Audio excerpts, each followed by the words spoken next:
This is episode 1, Get Your Mind Right podcast. I'm here, Luke Mockerman, with the Corey Taylor of Corey Taylor Sports Performance. So to get started, let's just hear a brief overview of your history. A little bit about me. I got a long history, so not really sure everything you want to know here, but I've been in the fitness industry. I've owned my facility for 10 years. I'm a former professional athlete, played professional football, at least tried to. Played in the NFL Europe, and Arena Football League, so I kind of bounced around all over the place, trying to make my dreams come true.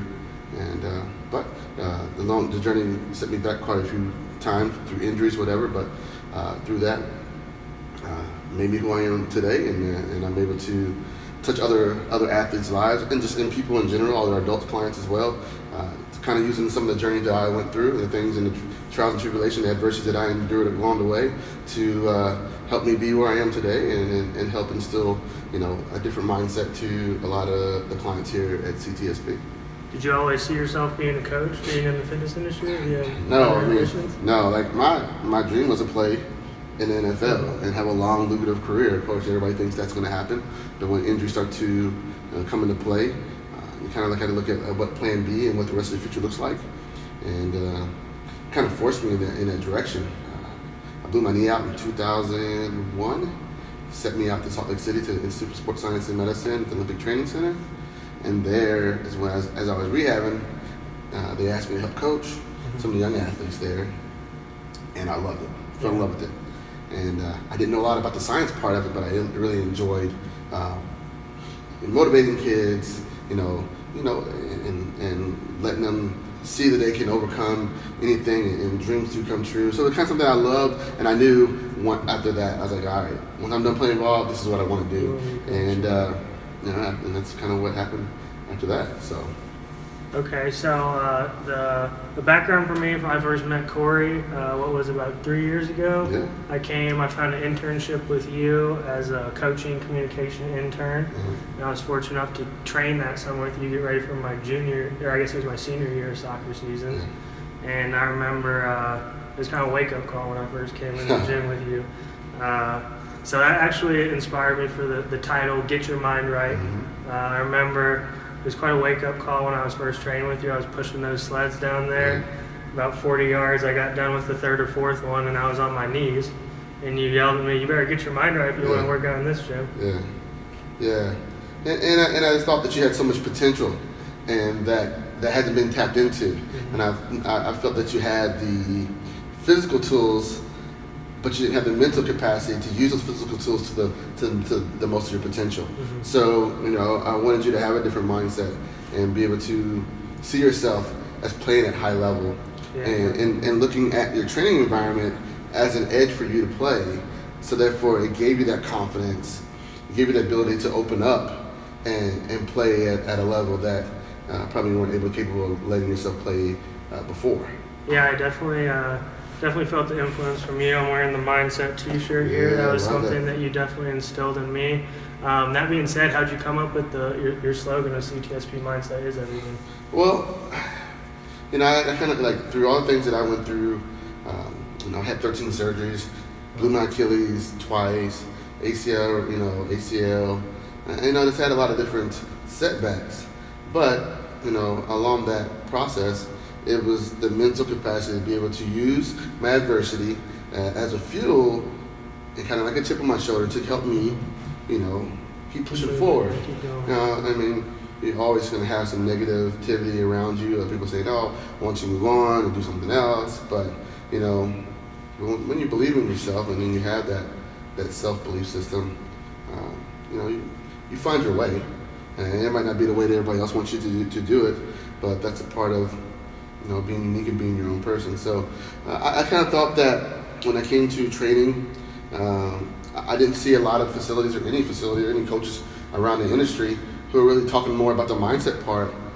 There was always a lot about the science, training methods, and here and there, which I think those are great. I think coaches and trainers in our industry need to learn that, but I think those programs can only go so far unless you're able to tap into the mind and the soul of an athlete or a client per se.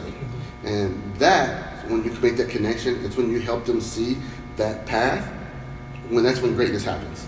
Yeah. I remember when I first trained with you, you're so big on goal setting. So it's like what you asked me. The first thing you asked me is what goals do you have for yourself, especially soccer wise. And I told you I wanted to start that season, which I didn't end up accomplishing, but I had a great year.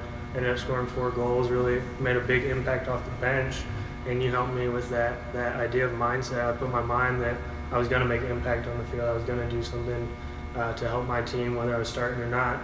Because like you said, you got to roll with the punches, roll with the adversity, and as long as you keep that mindset, power of the mind's pretty impactful. Yeah, absolutely. Yeah. So, how has the idea of mindset created success for you in the fitness industry? I think it's created success for our clients here. Yeah. I think it's helped them have a vision. A lot of people come here just on blind faith because they don't really know like where they want to get to, or they may know where they want to go or get to, but they don't really have any direction. So when we first talked about developing a distinct roadmap, you kind of know exactly where you're trying to go to, and that helped. Helped a lot of my clients, but I think it helped you kind of distinguish like, okay, where I really want to go to, how do I get there, and I think that mindset is the thing that helps people kind of realize, okay, one, I can do it, and then two, okay, I know there's a journey and there's a path, but how do I get there? And I think I help clients and our athletes kind of, put that down on paper so we can kind of make it tangible that we see what direction we're going in. How does that vary from like, you say a middle school kid, high school kid trying to play in college, a kid trying to jump to the pros, or even just your adult fitness classes? How does that? I think everyone's different, but as far as where they want to go, but the process of laying the groundwork of where you want to get to, it doesn't change. Yeah. It doesn't change. So it doesn't matter if you're in middle school, if you're a pro athlete or trying to get to the pro or college, whatever. You got to kind of know, your why and your purpose and what you're training for and what your goal is. And as long as that's distinct, therefore the rest is easy. Yeah. Okay. So I think that's the most important thing. So last question, closing. If you had a young, inspiring coach, what would Corey Taylor's coaching philosophy be to help someone that was trying to get into coaching be an effective coach? I think the number one thing is, really try to understand your athletes. Everyone's different, so how you connect with one versus the other, totally different. And me maybe getting on you and yelling at you, or it may work for you, but it may not work for the other one. But you got to find what motivates each individual, and then let them know that you care. I think I think that's a problem sometimes. That's a disconnect between players and coaches. That okay, if you know that I care, you know that I'm in your corner, then you'll give me everything that you got. Yeah, that relationship. Yeah, the relationship is huge. Yeah. It's huge, and I think that's the most important thing. I think that's that's lacking, in our industry, in coaches in general. Because I may not be a soccer coach, but I'm a coach that's out here. I coach you to take your ability to the next level, and then your soccer coach gives you the skills, or gives you the sets and the plays to make those things work. So it all comes hand in hand. But I think a lot of coaches don't understand how that relationship works, and a lot of the coaches don't understand, so therefore it works against them versus making it work for them and for the team. Yeah, definitely. Well, some good stuff here on the first episode so far, I think.